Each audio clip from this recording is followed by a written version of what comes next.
Bueno, y hablando de libros y de la Feria del Libro, porque el libro del que vamos a hablar se va a presentar allí dentro de pocos días, vamos a darle los buenos días a el escritor y también un colega nuestro, Luis Nieto, autor de La guerrilla innecesaria, basado en lo que fue su experiencia como integrante del Movimiento de Liberación Nacional Tupamaros y todo lo que fue su trasiego posterior.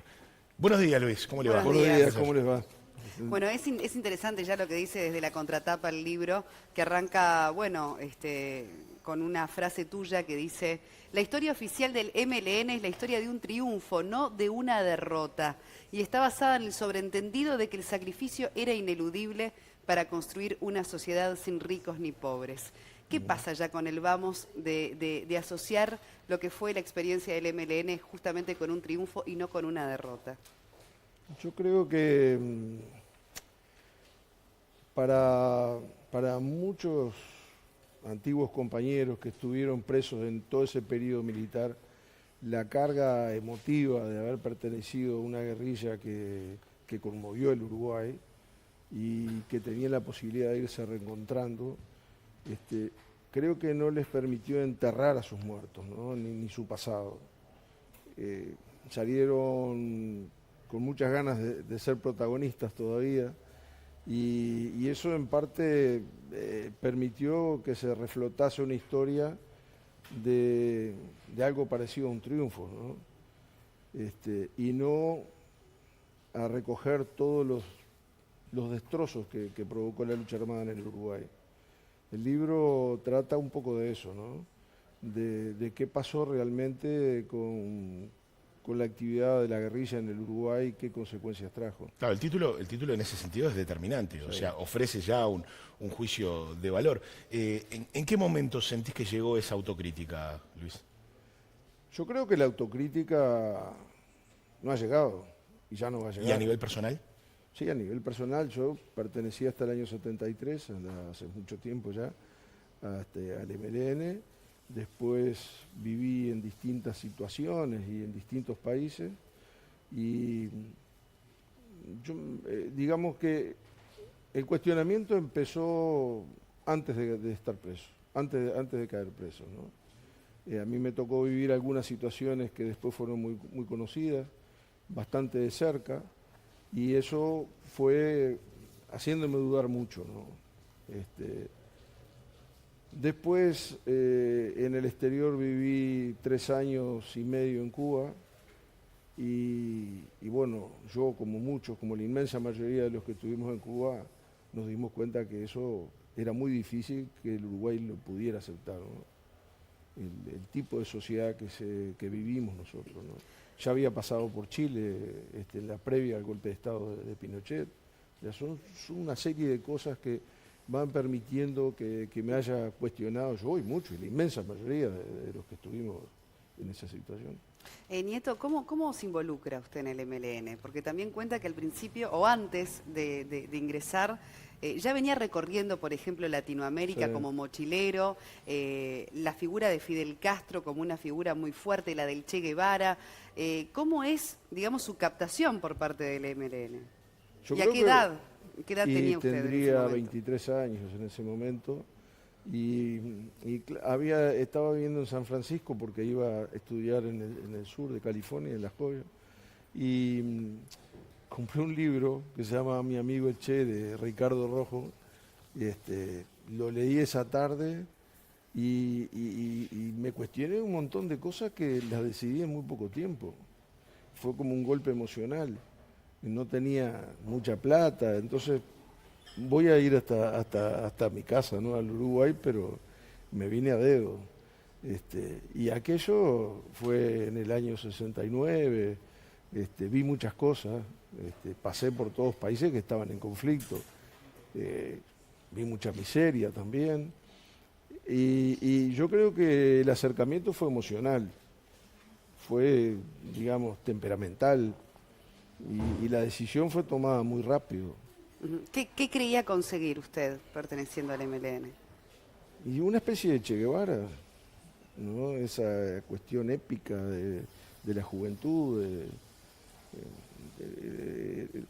la revolución cubana generó una serie de mitos y de imágenes muy juveniles en aquella época. El Che Guevara era un héroe de la juventud. La prueba está, fue más famoso después de muerto que en vida. ¿Estaba familiarizado, previo a leer ese libro, estaba familiarizado con la figura del Che? Porque había estado en Uruguay, dio el famoso discurso Sí, de Paraninfo. claro. Yo no lo escuché, digamos. Claro, era más no, joven. Pero... Claro, pero usted no lo dice- escuché, digamos, como tendría que haberlo escuchado. Pero ¿no? usted dice ahí, claro, que de haberle hecho caso al Che Sí. Guevara en aquel discurso en el Paraninfo, hubiese sido diferente. Yo creo ¿En qué que sí. sentido? A ver si lo puede también poner en contexto Bueno, para las generaciones en el más año jóvenes. 61 el Che viene a una conferencia económica en Punta del Este. Él se reúne todos los días con el presidente del Consejo de Gobierno, con Aedo, a tomar mate juntos en la casa de Aedo. Tienen muchos diálogos.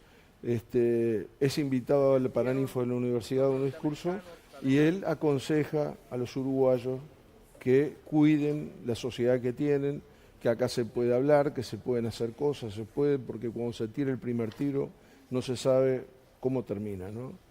Lo decía una persona que venía de una guerra revolucionaria y que su interés era promover esa guerra revolucionaria donde fuera necesario, no aquí en el Uruguay. Ujú. Ahora, lo dijo expresamente. ahora, Nieto, al involucrarse en un movimiento que estaba dispuesto a tomar la lucha armada, lo estaba haciendo de hecho, no temió por su vida, valía más el arrojo, o sea, ¿se veía a futuro o se veía como quien dice que puede estar regalado frente a algunas circunstancias? Sí, yo creo que la juventud tiene toma esas decisiones y no hace muchos cálculos porque va a ser inmortal, ¿no? Nadie se va a morir, siendo joven no se va a morir, no se va a enfermar, no le va a pasar nada. De todas maneras, tenemos que volver a la década del 60, mediados de la década del 60, cuando la lucha armada, el socialismo y el capitalismo, los dos bloques enfrentados, daba la sensación de que iba a pasar algo en todo el mundo. Pasó no solo en Uruguay, pasó en Francia, pasaba en Estados Unidos, en Canadá. En todas partes había una gran efervescencia que tendía hacia un enfrentamiento en algún momento entre Estados Unidos, la Unión Soviética, los países emergentes, la revolución de Argelia, muchas cosas estaban Sí, pasando. pero todo eso entraba en la coctelera, ¿no? Entraba en la coctelera, pero yo creo que el valor personal de un joven es diferente de cuando uno lo mira desde cierta edad y desde la gente que participa de una democracia. Yo creo que nosotros sentíamos que no teníamos nada para perder, y teníamos mucho para perder. Y en general eran todos muy jóvenes. Todos muy jóvenes, pero ahí lo cuenta Alemania en el libro. Él, cuando volvió al Uruguay clandestino a hacerse cargo del MLN derrotado, él tenía 24 años y era uno de los más viejos, ¿no? Era una persona muy joven. Yo cuando estábamos presos, a Mujica le decíamos el viejo. Él tenía 35 años, yo tenía 25. Esas son las Una de las cuestiones. cosas en la que es más crítico es en decir que apareció la guerrilla Tupamara en un país pacífico. Sí. Y que eso fue sorprendente, así como fue sorprendente su desaparición, ¿no? Sí. Es clave esa frase, Sí. porque tiene que ver con eso, con el tomar las armas, ¿verdad? Mirá, Sole, hay que ubicarse. El Uruguay de principios del 60, cuando surge el movimiento, por lo menos las raíces del movimiento Tupamaro, tenía un régimen de gobierno colegiado. El gobierno lo integraban 9 personas y así fue hasta el año 66, hasta el 67, cuando hubo un cambio en la Constitución. Pero era un país que tenía 9 personas, se iban turnando. Aedo, este presidente que venía de un origen muy humilde, su madre era lavandera y él era un hijo natural, era presidente del Consejo, era el que se reunía con el Che y tenía un intercambio muy amistoso. Ese era el Uruguay que vivíamos, donde no es el de la crisis, no quiere decir de que no hubieran pobres, había muchos pobres, pero no había la miseria que hay ahora, ni cerca. Ujú. ¿No? ¿Y Un cómo, país que permitía progresar, digamos. volviendo un poco al presente, Porque cuando hablamos de la palabra derrota o guerrilla innecesaria, usted mismo dice en el libro, bueno, pero es algo que muchos cuestionan porque hoy las figuras o entre las figuras más relevantes del Frente Amplio estuvo o están exguerrilleros en el presente, ¿no? Ni que hablar de la figura de Mujica que llegó nada menos que a presidente de la República. ¿Cómo entiende ese fenómeno? Yo no lo entiendo mucho, porque tampoco entiendo lo que nos pasó a nosotros en la década del 60. Te decía que la reacción de la clase media uruguaya, que fue la que integró mayoritariamente el MLN, no tenía una necesidad material de pertenecer a la guerrilla. No tenían una necesidad material de defender derechos que estaban cuestionados, salvo, a medida que el conflicto fue avanzando, la libertad, ¿no? Eso sí, cada vez el régimen que surgió de la reforma del 66 fue utilizando las medidas prontas de seguridad de forma sistemática y eso generó un régimen predictatorial, cada vez más. Pero nosotros vivíamos en ese mundo. Dentro de esa situación tan conflictiva, no era la de una dictadura, como pasó después del 73, no era. Se clausuraban diarios cada vez más, cada vez era más difícil la situación, pero se podía, habían márgenes para la acción política, como de hecho pasó, el Frente Amplio surgió en ese momento. Ahora, ¿por qué la gente eligió a un ex guerrillero para presidente? Yo supongo que son por las cualidades particulares de Mujica, que conectó con muchísima gente y todavía sigue conectando. Bueno, ahora él estuvo presente en toda esta situación, ¿verdad?, que atraviesa Colombia, bueno, después con la sorpresa del resultado del plebiscito, donde la gente no apoyó el acuerdo de paz entre las FARC y el gobierno.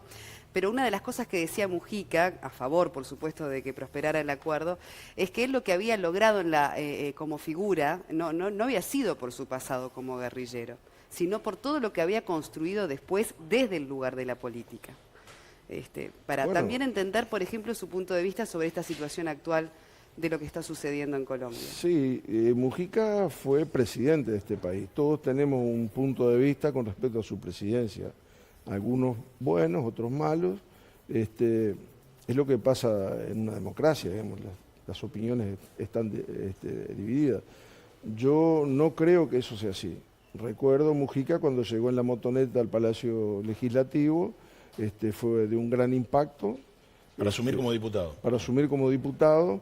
Y bueno, y Mujica siempre tuvo con la prensa y con la televisión una especial atención durante todo el periodo de acumulación de su imagen.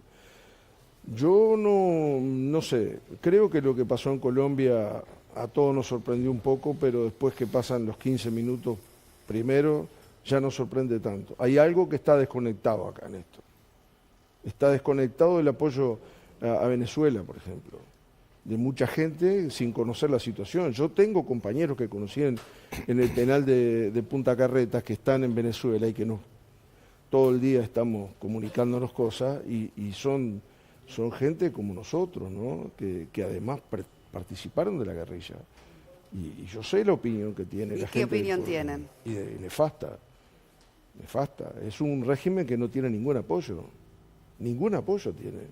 Se le han dado vuelta todos los que antes fueron favorecidos por el régimen. ¿Y por qué cree que desde algunos actores de la izquierda se respalda aún tanto el gobierno de Maduro, como también se procura mantener ese mito respecto al MLN?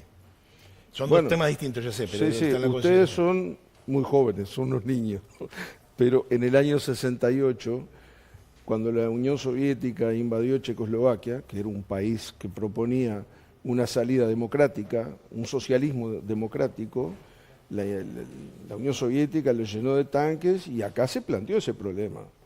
Y hubo mucha gente que estaba en contra absoluta de la invasión de Checoslovaquia. Y había un núcleo que sí, yo pienso que con la perspectiva de los años La gente que estaba de acuerdo con la invasión se estará cuestionando su opinión en aquel momento. Esto va a pasar, lo de Venezuela, lamentablemente está costando a los venezolanos mucho, va a pasar.